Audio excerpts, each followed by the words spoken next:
All right, here I am with my friend Vincent. You can introduce yourself. All right, hi. So I'm Vincent.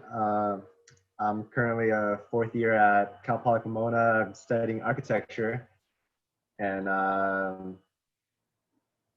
yeah. Any hobbies you had? Any hobbies? Yeah. No, in this pandemic, I took this opportunity to kind of start picking up on some things that I wouldn't have otherwise, such as martial arts, for instance. I'm trying to get into that, so I've kind of started watching some videos online first, and then hopefully when dojos open up, I can attend it. Right. So you're learning that through like online or virtually? Exactly, yeah. Okay. All right. Well, in this interview, I'm gonna just ask you a couple questions. All right. And I'll start off with a day in your life. So describe in a few sentences how your typical day was before the pandemic. Oh man, so before the pandemic, uh, I didn't realize how active I was in interacting with other people outside in in the world, until this whole pandemic happened.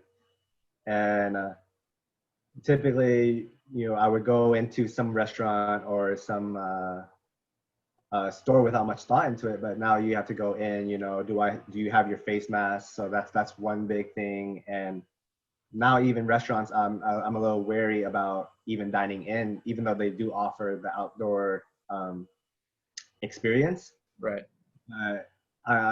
It's just in a way I'm not comfortable with it fully, and so I think a lot has changed. Most of my life now revolves around being home. All my daily life pretty much is happening here at home, where work out, work, sleep, all that. Okay. All right. So that leads us into the next question. In your current life right now, are there any frictions or barriers that prevent you from accomplishing your goals or getting things done? I think most definitely. I'm trying to adapt to it. I think we all are, to be honest. But uh, for instance, working, that's something big for me. And right now, I'm in a space where there's multiple functions and tasks happening in one place, and it's just not cohesive to having a work environment in this. I work, I eat, I sleep here, and it's just not very productive on my end. Um, yeah, So it's difficult. Huh? yeah. Yeah. Okay. So in order to resolve the current frictions or barriers in your life right now, what would you need or want to have that would help you get things done? Um, I think ideally, most likely a dedicated studio space, that's just strictly for working, and uh, a space for inspiration, pretty much.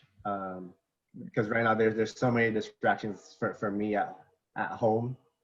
Mhm. There's also a different dynamic to it too, where I'm now home with family, so there's that family dynamic to it. And Right. so a space where it's just me and I can focus on my work would be ideal. Right. So you kind of need like a space of transition, maybe Exactly. Yeah. I focus think in that's. on your Mhm, activities. Right. mhm. Okay.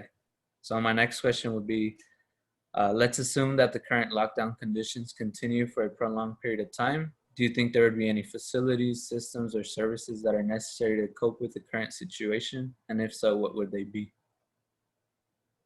Mm,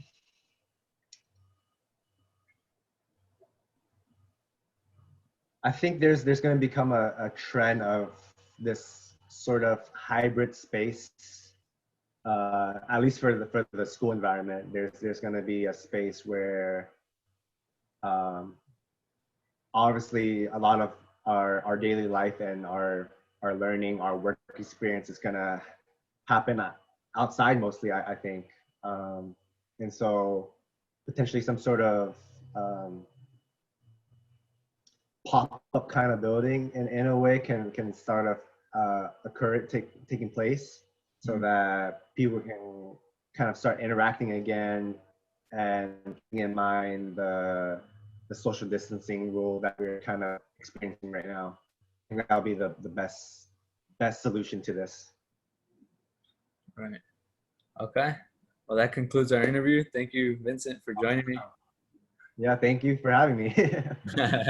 All right, signing off. All right.